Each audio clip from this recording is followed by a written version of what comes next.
Assalomu alaykum, hurmatli kanalimiz muxlislari.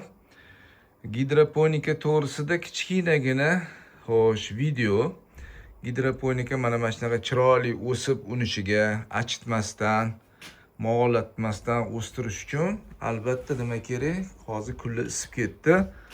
Podulimizda baribir 23-25 gradus bo'lib ketyapti. Shuning uchun mana shunaqa konditsioner qo'yish shart.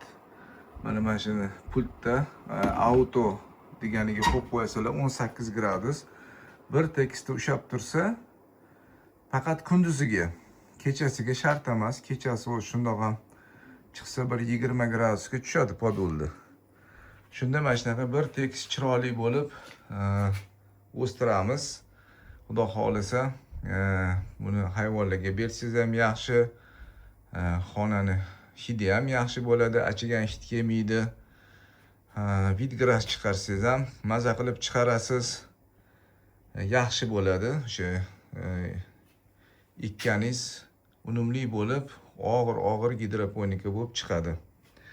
Xo'p, aytmoqchi bo'lgan gapim shu. Taninglar sog' bo'lsin. Temperaturaga e'tibor qilamiz. Sog' bo'linglar.